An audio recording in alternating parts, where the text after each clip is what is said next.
friends, oh my goodness, so London was awesome. We had lots of tea, and we really enjoyed learning about Bridget Riley. This week we are going to Tanzania, Africa. Our artist of study is a guy called Edward Saidi Tingatinga, and he actually started what we call the Tingatinga art movement. Super cool, and when he began painting, he was under a baobab tree, and he uses bright, bold colors. There's that word bold again. He uses very simple designs, and his inspiration is his surroundings, which is the African nature, African animals, African landscape, beautiful striking colors. And when he started his Tingatinga art form, he only taught six artists how to recreate and how to paint in his style. And he started with something called bicycle paint. We call it like a version of oil paint, which is that lacquer paint that you use to paint bicycles. And so it creates that really glossy finish. And it's also super permanent. So we're gonna alter the lesson a little bit. And he wasn't very old when he died. He was actually only 35 years old, very short life. And now Tingatinga is paintings are primarily made in Tanzania and in Zanzibar, and they're sold all over the world now. So we are doing two options today. Can I put you down for a second, green crayon? Oh, he doesn't want to be sitting down. Okay, so let's have you right here.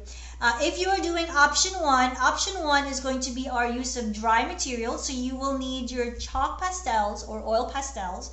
If you don't have oil pastels, you can use crayons, that would work. If you don't have chalk pastels, a piece of chalk would work. If you don't have any of those, you can use color pencils or crayons. And our option one is going to be dry. And this is our giraffe in our Tingatinga style. And if you're doing option two, which is our wet media, this is using our paints, you need to have, of course, your watercolor or acrylic paints. I'm using acrylic paints today.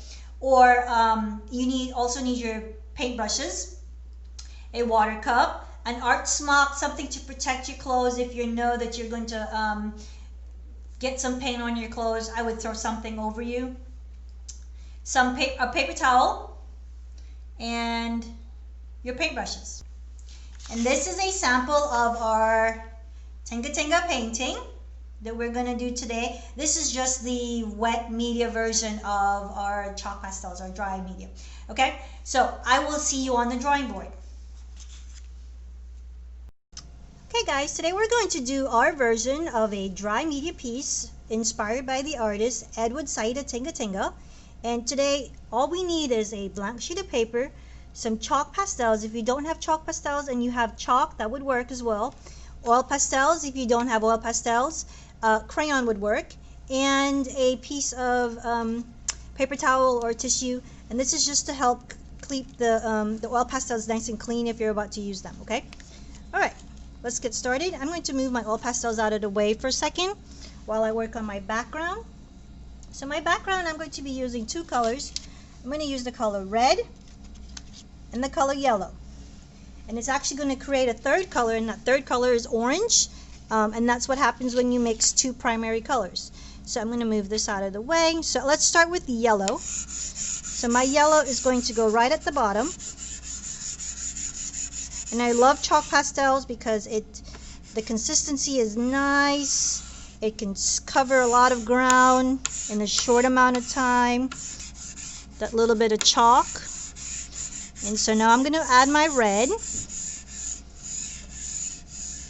And where the two colors kind of meet, you get a third color. See where it's nice and orange there? I'm going to put a little bit more yellow so that orange is a lot more noticeable. And this is just my sunset. If you want to put a little bit of grass down here, you can do so. Let's put some grass. Why not? Put a little bit of green just at the very bottom. Blend that in. Okay. So the great thing with chalk pastel is that you can take your hand and you can blend it in this way. Typically I use 2 fingers.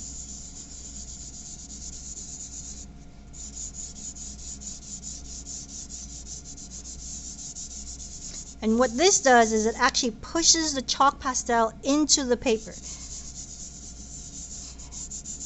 You guys don't know this, but there's something called tooth, T-O-O-T-H, and that's actually the texture of your paper. So when you're doing this, the rubbing technique, and you're rubbing or pushing your chalk pastels into the paper, it makes that tooth easy to grab onto the chalk, and then it kind of stays a little bit better. So there's my background. I'm going to take one of these lights off so we can see a little bit better. And now we're going to work with our oil pastels. Today's oil pastel colors are going to be brown, so I'm going to use 2 shades of brown. If you don't have 2 shades of brown, you can use 1 and white. So I'm going to show you how to lighten with the white as well. And we will need black. And black is an important color when we're trying to show some silhouettes. Okay. Oh, and the color yellow. So we have our colors on the side. Okay, so let's go ahead and begin. Our head of our giraffe almost has like a figure 8. So I'm going to use my white to kind of map out or sketch the area first before I fill it in with color. So I'm going to draw an 8.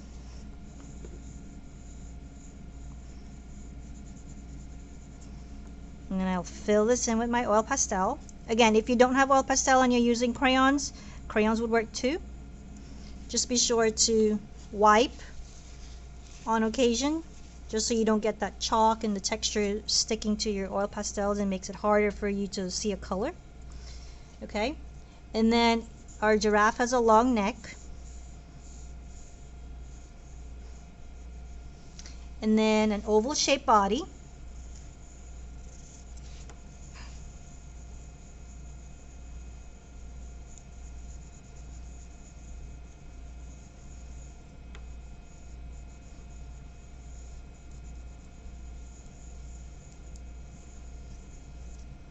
And then I'm just going to connect this oval part into the neck so it doesn't seem just like a neck just sticking out right there. And notice it just kind of looks like a very light silhouette, a white version of a silhouette. Let's clean this up a little bit.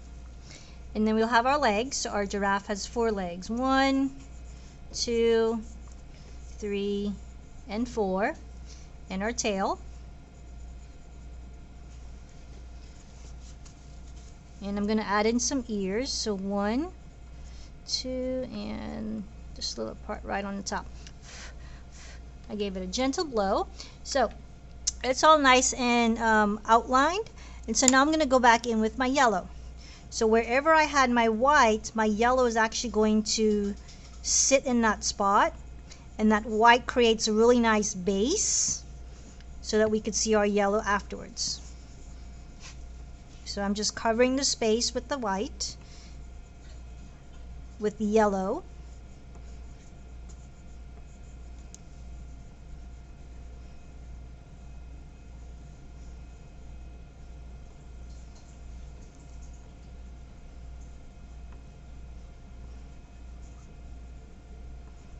Okay, looks good. And then now I'm going to start with my spots. So I'm going to do 2 different versions of spots. I'm going to use a light spot and then a dark brown for the dark spot.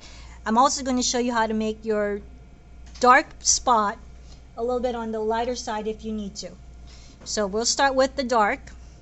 And let's do some small dots. Start at the top. And it's almost like creating a pattern, so you want to do it on the opposite end.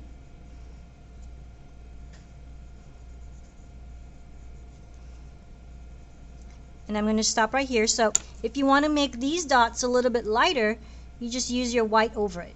It actually creates a nice blending effect as well.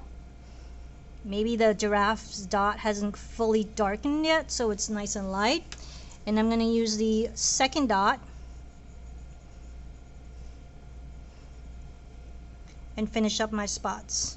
And you can also use your light brown with your dark brown, like this.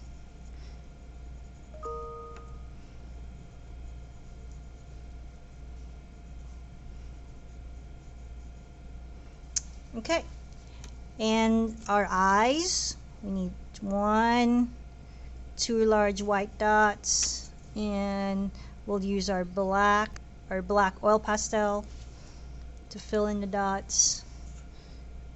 And the nostril, and if you want, you can outline. You don't have to outline. I forgot a spot here. Let's use our brown for the inside of our ear. And I'm going to use a little bit of black just to do a very light outline.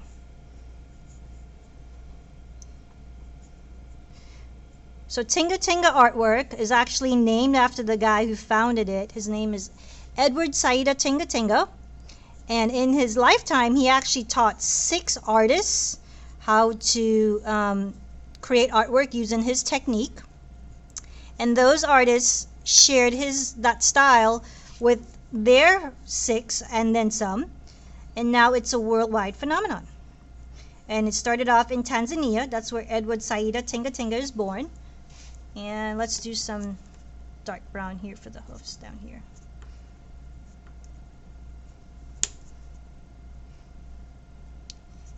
And Edward Saidi Tingatinga did not live for very long. He died when he was 35 years old, so a relatively short amount of time. And I'm going to use my black to create my silhouette. So I'm going to do a couple of trees here.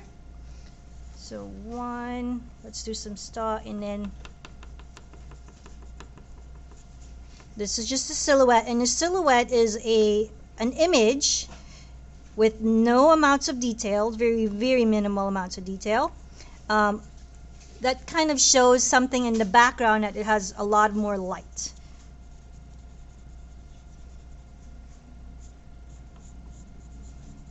And Tingatinga artwork is traditionally done with an African background or African inspired background, animals. And if you're doing animals, the animals are elongated, which means that they have a much larger neck. Or if you're doing a hippopotamus, it's a much wider shape for the hippopotamus. And I'm just going to do a couple of silhouettes down here for my grass. And now, there we have it. This is our Edward Saidi Tingatinga inspired giraffe. So much fun, guys. You guys are amazing. Give yourself a Wi-Fi high five. Wi-Fi high five. Wi-Fi high five. Okay, how about a Wi-Fi hug? Wi-Fi hug. Okay, Green Crayon wants a hug too. Okay, I'll give you a hug, Green Crayon. All right, guys. I had an amazing time with y'all today. Tingatinga Art Farm, super awesome, super fabulous. It is still a phenomenon worldwide. Edward Saidi Tingatinga is the guy who started it. He died when he was very young. He was only 35 years old, but he started teaching 6 artists how to paint in his style, and those 6 have multiplied, and now it's a worldwide phenomenon. All right. Don't forget to take a photo of your artwork and upload it to Artsonia. I can't wait to see these Tingatinga pieces. Bye, friends.